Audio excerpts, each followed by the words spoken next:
terminó Roque Guinart de hacer el reparto de los dineros, vestidos y joyas entre sus hombres. Hecho esto, con lo cual todos quedaron contentos, satisfechos y pagados, dijo Roque a Don Quijote: si no se guardase esta puntualidad con estos, no se podría vivir con ellos. Según lo que aquí he visto, es tan buena la justicia que es necesario que se use aun entre los mismos ladrones. Oyólo un escudero y enarboló el mocho de un arcabuz, con el cual sin duda le abriera la cabeza a Sancho si Roque Guinart no le diera voces que se detuviese. Pasmóse Sancho y propuso de no descoser los labios en tanto que entre aquella gente estuviese. Llegó en esto uno o algunos de aquellos escuderos que estaban puestos por centinelas por los caminos para ver la gente que por ellos venía y dar aviso a su mayor de lo que pasaba, y éste dijo: señor, no lejos de aquí, por el camino que va a Barcelona, viene un gran tropel de gente. ¿Has echado de ver si son de los que nos buscan o de los que nosotros buscamos? No, sino de los que buscamos. Pues salid todos y traédmelos aquí luego sin que os escape ninguno. Hiciéronlo ansí, y quedándose solos Don Quijote, Sancho y Roque, aguardaron a ver lo que los escuderos traían. Y en este entretanto dijo Roque a Don Quijote: nueva manera de vida le debe de parecer al señor Don Quijote la nuestra. Nuevas aventuras, nuevos sucesos, y todos peligrosos. Y no me maravillo que así le parezca, porque realmente le confieso que no hay modo de vivir más inquieto ni más sobresaltado que el nuestro.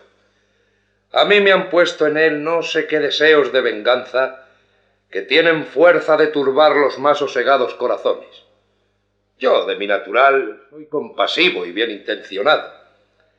Pero como tengo dicho, el querer vengarme de un agravio que se me hizo, así va con todas mis buenas inclinaciones en tierra, que persevero en este estado a despecho y pesar de lo que entiendo. Y como un abismo llama a otro y un pecado a otro pecado, hanse eslabonado las venganzas de manera que no sólo las mías, pero las ajenas tomo a mi cargo.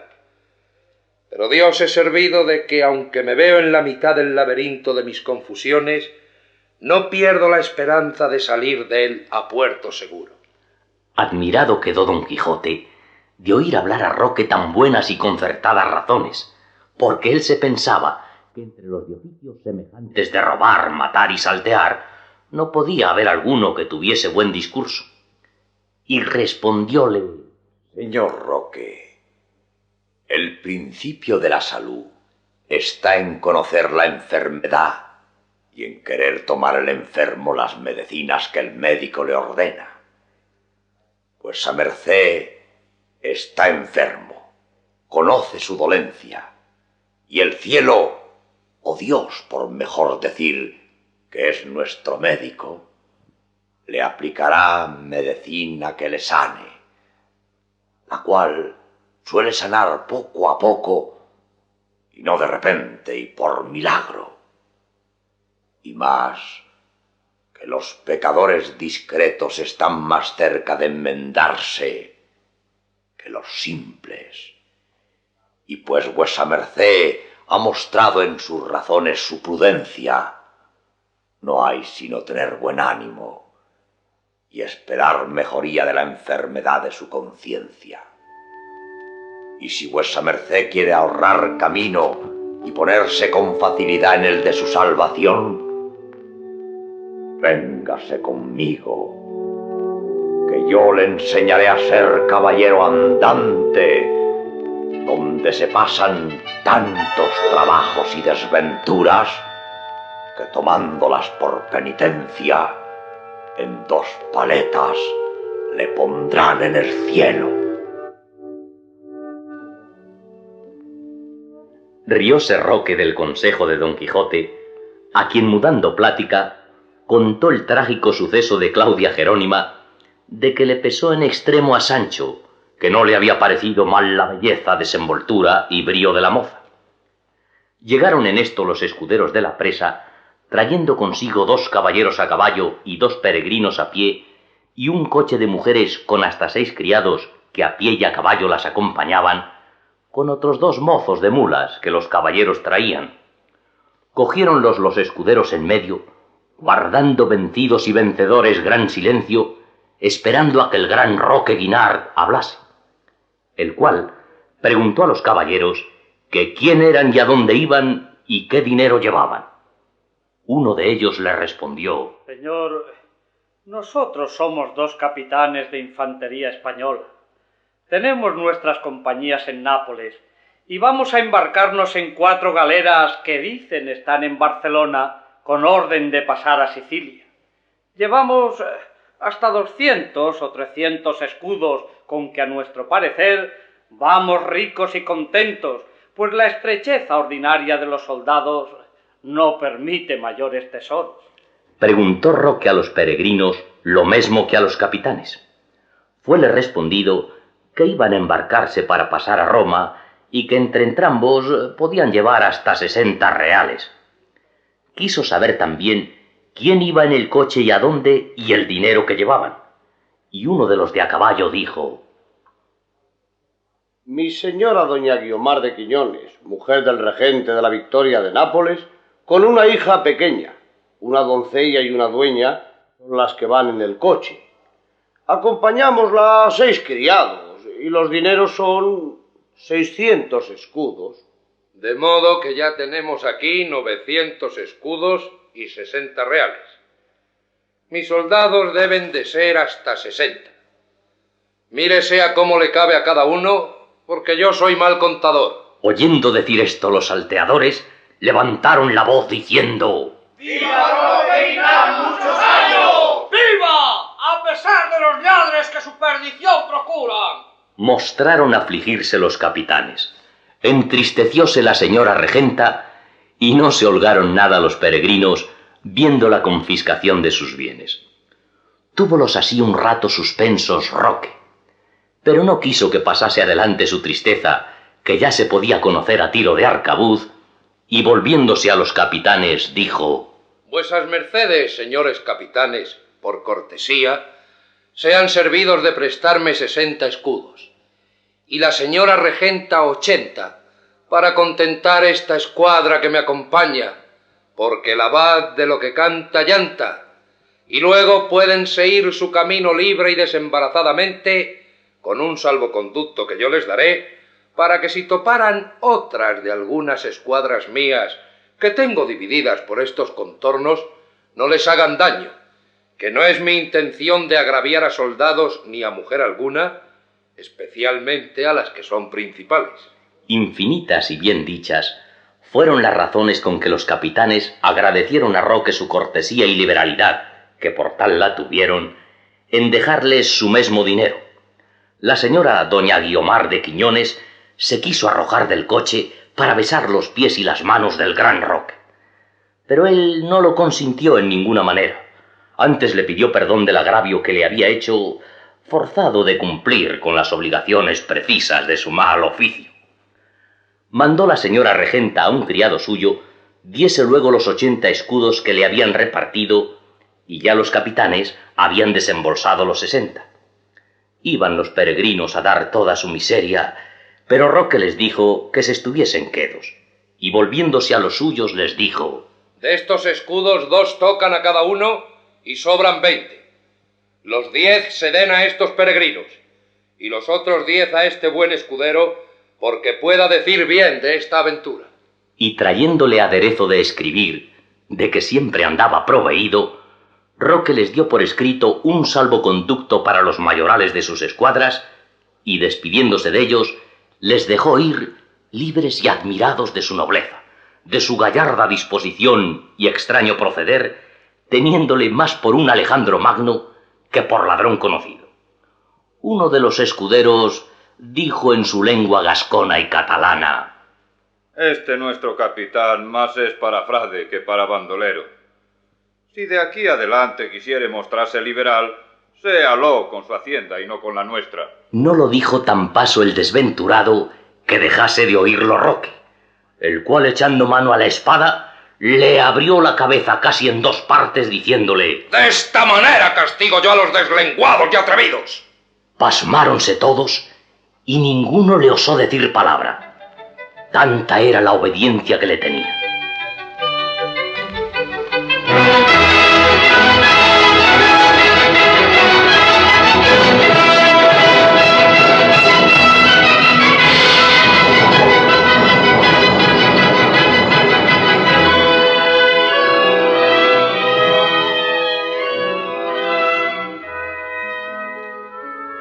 Apartóse Roque a una parte y escribió una carta a un su amigo a Barcelona, dándole aviso cómo estaba consigo el famoso Don Quijote de la Mancha, aquel caballero andante de quien tantas cosas se decían y que le hacía saber que era el más gracioso y el más entendido hombre del mundo, y que de allí a 4 días, que era el de San Juan Bautista, se le pondría en mitad de la playa de la ciudad, armado de todas sus armas, sobre Rocinante su caballo, y a su escudero Sancho sobre su asno, y que diese noticia de esto a sus amigos los niarros, para que con él se solazasen, que él quisiera que carecieran de este gusto los cadells sus contrarios, pero que esto era imposible a causa que las locuras y discreciones de Don Quijote y los donaires de su escudero Sancho Panza no podían dejar de dar gusto general a todo el mundo. Despachó esta carta con uno de sus escuderos, que mudando el traje de bandolero en el de un labrador, entró en Barcelona y la dio a quien iba.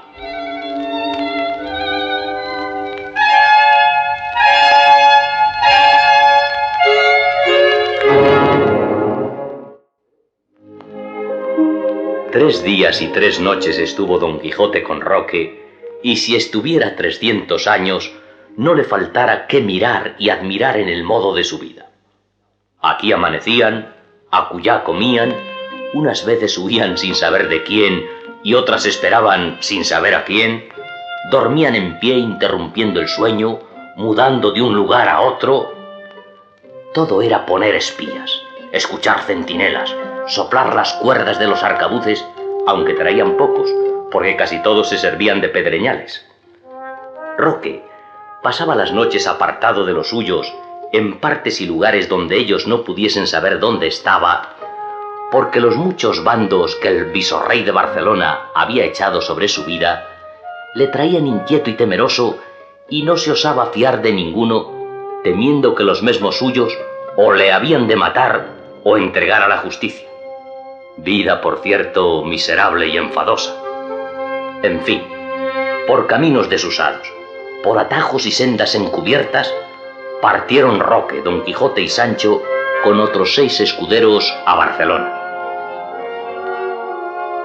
Llegaron a su playa la víspera de San Juan en la noche, y abrazando Roque a Don Quijote y a Sancho, a quien dio los 10 escudos prometidos, que hasta entonces no se los había dado, los dejó con 1000 ofrecimientos que de la una a la otra parte se hicieron.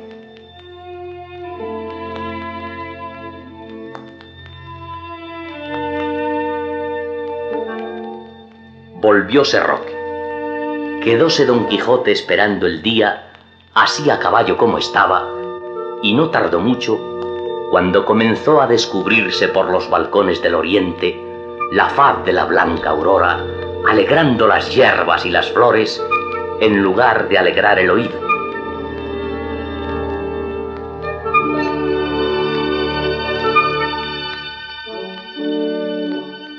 Aunque en el mismo instante alegraron también el oído el son de muchas chirimías y atabales, ruido de cascabeles, trapa, trapa, aparta, aparta de corredores que al parecer de la ciudad salían.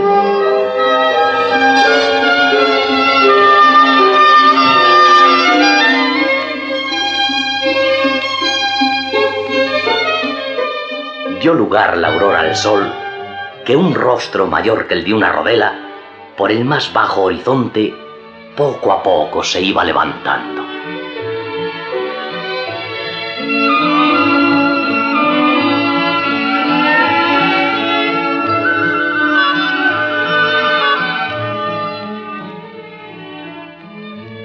Tendieron Don Quijote y Sancho la vista por todas partes. Vieron el mar, hasta entonces de ellos no visto. Parecióles espaciosísimo y largo, harto más que las lagunas de ruidera que en la Mancha habían visto. vieron las galeras que estaban en la playa, las cuales, abatiendo las tiendas, se descubrieron llenas de flámulas y gallardetes que tremolaban al viento y besaban y barrían el agua. Dentro sonaban clarines, trompetas y chirimías que cerca y lejos llenaban el aire de suaves y belicosos acentos.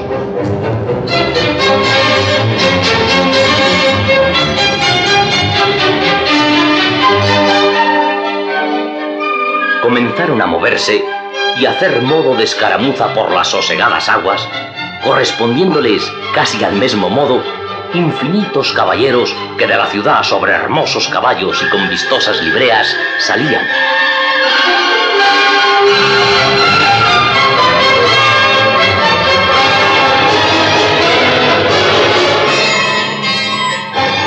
Los soldados de las galeras disparaban infinita artillería, a quien respondían los que estaban en las murallas y fuertes de la ciudad, y la artillería gruesa, con espantoso estruendo, rompía los vientos, a quien respondían los cañones de crujía de las galeras.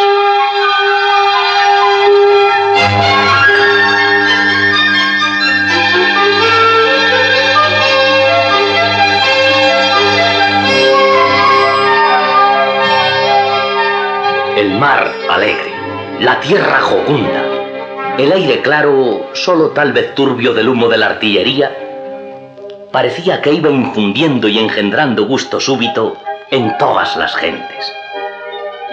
No podía imaginar Sancho cómo pudiesen tener tantos pies aquellos bultos que por el mar se movían. En esto llegaron corriendo con grita, lililíes y algazara los de las libreas, a donde Don Quijote suspenso y atónito estaba, y uno de ellos, que era el avisado de Roque, dijo en alta voz a Don Quijote: bien sea venido a nuestra ciudad el espejo, el farol, la estrella y el norte de toda la caballería andante, donde más largamente se contiene. Bien sea venido, digo, el valeroso Don Quijote de la Mancha, no el falso, no el ficticio, no el apócrifo que en las falsas historias estos días nos han mostrado, sino el verdadero, el legal y fiel que nos describió Cide Hamete Benengelí, flor de los historiadores.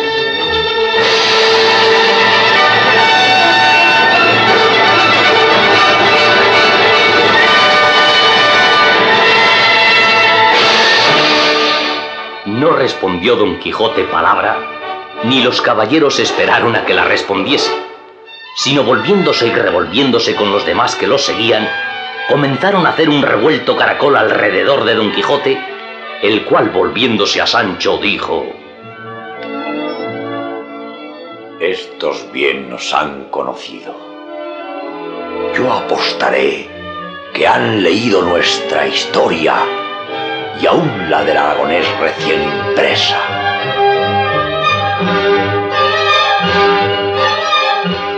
Volvió otra vez el caballero que habló a Don Quijote y díjole: vuesa merced, señor Don Quijote, se venga con nosotros, que todos somos sus servidores y grandes amigos de Roque Guitar. Si cortesías engendran cortesías, la vuestra, señor caballero, es hija o parienta muy cercana de las del gran Roque. Llevadme do quisiéredes, que yo no tendré otra voluntad que la vuestra, y más si la queréis ocupar en vuestro servicio.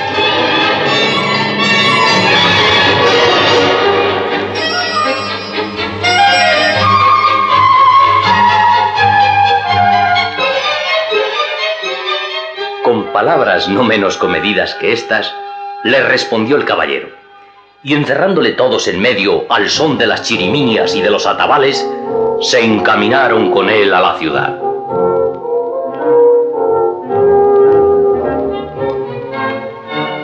Al entrar de la cual, el malo que todo lo malo ordena, y los muchachos que son más malos que el malo, dos de ellos, traviesos y atrevidos, se entraron por toda la gente y alzando el uno de la cola del rucio y el otro la de Rocinante, les pusieron y encajaron sendos manojos de aliagas.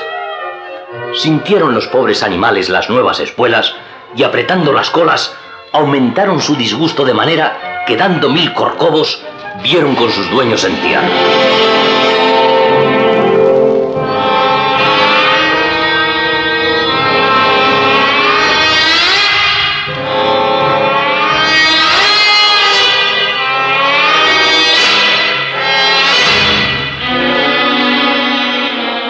Don Quijote, corrido y afrentado, acudió a quitar el plumaje de la cola de su matalote y Sancho el de su rucio.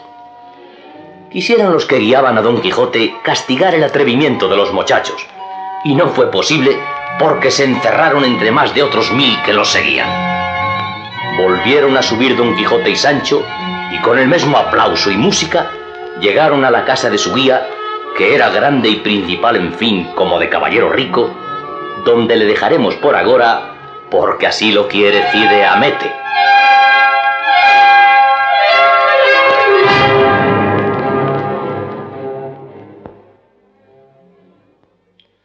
Don Antonio Moreno se llamaba el huésped de Don Quijote, caballero rico y discreto y amigo de holgarse a lo honesto y afable, el cual, viendo en su casa a Don Quijote, andaba buscando modos como, sin su perjuicio, sacar a plaza sus locuras, porque no son burlas las que duelen, ni hay pasatiempos que valgan si son con daño de tercero.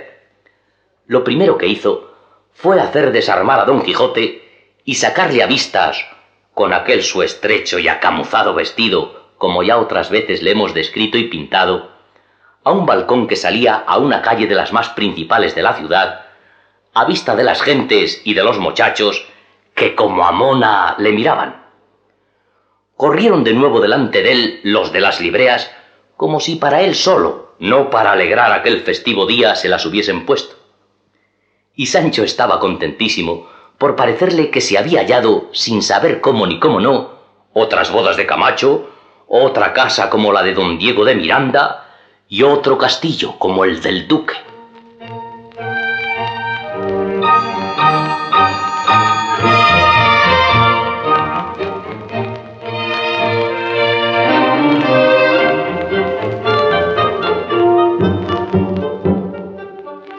Comieron aquel día con don Antonio algunos de sus amigos, honrando todos y tratando a Don Quijote como a caballero andante, de lo cual, hueco y pomposo, no cabía en sí de contento.